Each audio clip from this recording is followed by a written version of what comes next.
Hey, g'day, it's Danner again. I want to talk about fasting tonight. It's the key, I think, for uh, my cure, how I beat cancer. I think it's what triggered it all, and I'll explain that as much as I can.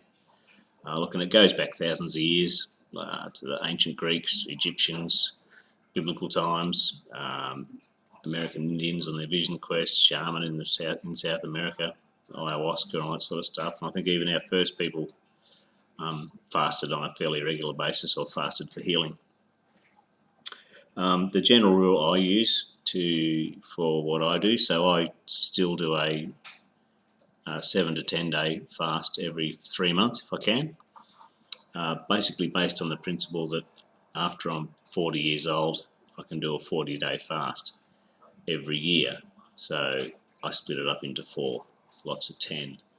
Now the Essene principles that I believe are the ones I follow, if that makes any sense, is that if you're 26, you only fast for 21 days because that's 3 times 7. So it's worked on the principle of 7. So if you're 21, you do 21 days and you do 21-day fast all the way up to you turn 28. Then you do a 28-day fast on every year. And when you do that, they reckon you heal a greater part of 1 day, 1 year. You go back. I remember when I was in Bali and I was on the second day of the fast and I'd given up smoking a couple of years before. I went, oh, it smells like cigarettes, and give everyone else a demo. And yeah. So, look, I guess there's some truth in it, and you never do know. The basic principle of fasting is to, how would you say? So, digestion. So, when you eat food, 70% or up to 70% of the energy derived from digestion is used for digestion. So really the only benefit or the only reward from eating is 30% of the nutritional value. And given the crap that we eat, um, 10% to 30% is not much. So we don't really use the nutrition we take in to rebuild our bodies, to heal, to upkeep, to fuel our cells, to do anything that they should do because we're too busy eating crap. And of course, the more nutrient dense the food is, the harder it is to digest, taking all that nutrition away from the body for its other functions, and it's just used to digest. And there's some logic here too, because traditionally, um, over the years or centuries ago, when um, winter come and there wasn't food, you tended to you heal a bit then, you know what I mean? And digestion always takes priority over everything because when you did come across food, you ate it and you digested it. So in the leaner times, your body tended to heal when it had no food available to it.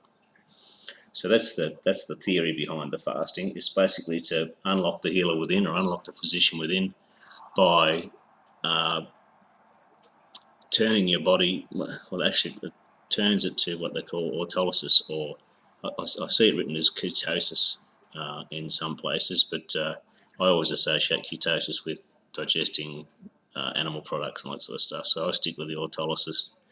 And basically, what happens um, after the first couple of days of fasting, first couple of days you get a few headaches and all that sort of stuff because you're still digesting and taking the sugar out of the stores and all that sort of stuff, and your body uses it up. And then for fellas, it's about day 3, and for Sheilas, it's about day 2.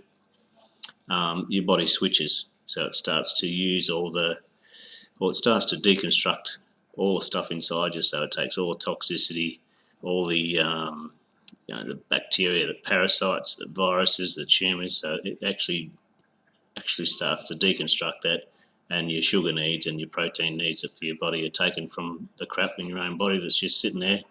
But in a lot of cases, like I've explained before, the body doesn't know what to do with.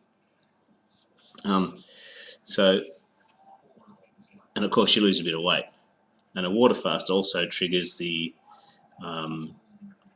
triggers for me. So if you watch my cancer video, your cells are full and you start making tumours. So the water fast helps switch that detoxification process back into the autolytic. So autolysis starts to use the crap that your cells can't process or is processing in a storage pile, so it starts to chew them. So it switches your body back to being normal again, although it doesn't really get the crap out of the cells. That's a juice fast will do that. So look, the upshot of that is, that's right, and look, and a water fast will also obviously reset your immune system. So after the third day, your immune system is pretty much reset. But it also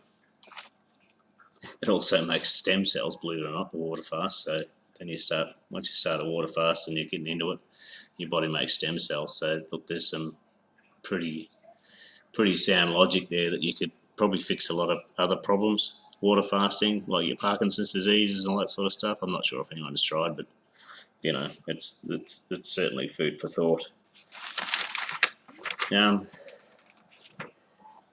Look, there's a few different types of fasting. Short-term fasting, lots of people do that. The old 5 and 2. I've got some good friends that fast for a couple of days every week. It actually helps them manage chronic pain as well. But it's a bit of a clean out. But you never get into that autolysis or anything like that, And other intermittent fasting fasts are, and I've done this a bit before. We just eat for 6 hours, so you don't eat till say midday. Then you might have lunch, snack a bit in the afternoon, and have some tea, and then you don't eat after tea, and you have 18 hours off. And of course, like I said before, a 3-day fast will trigger your will reset your immune system. And so a water fast, I guess in short, it redirects the detoxification of your cells. So when your cells are detoxing into a tumour, it'll I think it switches that off. And I certainly felt that was part of my healing, because I went into a juice fast then. So I've got here detoxification, redirection, and of course you've got stem cell production, immune system reset. It allows the body to do a spring clean. So if you had type 2 diabetes, like I've just explained before, you would, I think, effectively give the cells a tub and open them up to a good diet to start taking an insulin like they're supposed to. The other one is juice fasting. So juice fasting is, now I did 40 days on just raw whole organic juices. And to my mind, after you've switched your body to detox through a water fast, I did 21 days. I think the juice fast supercharges the cells to really detox properly then, because then all your detoxification is directed out the correct channels through your liver, through your bowel. Whereas before the water fast, there's a big chance that your detoxification would still go into a tumour or a growth or whatever. And I've certainly read and spoken to people that have done a juice fast with cancer, and the tumour has grown quite quickly before it reversed and started to get smaller. So look, that's the guts of that.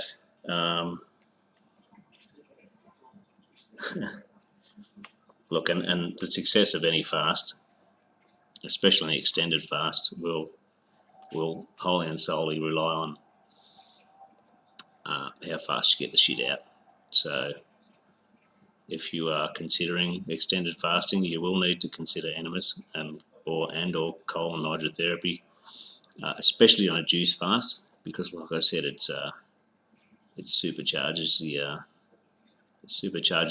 detoxification process, and certainly gets the liver working. But if you've got toxicity that's still sitting in your bowel, it's just going to go straight into your body. So if you detox hard, you need to get it out.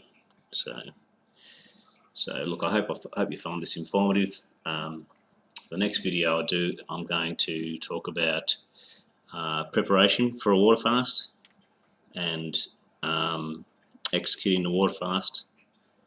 And hopefully you'll find that informative as well. So it is the key. In my opinion, it is the key for healing. And there is tons and tons of things that can heal.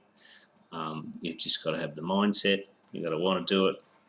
And hopefully I've explained the logic in it so that it makes sense to you. Because when it makes sense in your head, it makes the job easier. Anyway, happy days. Thanks for watching. Be good to people. Cheers.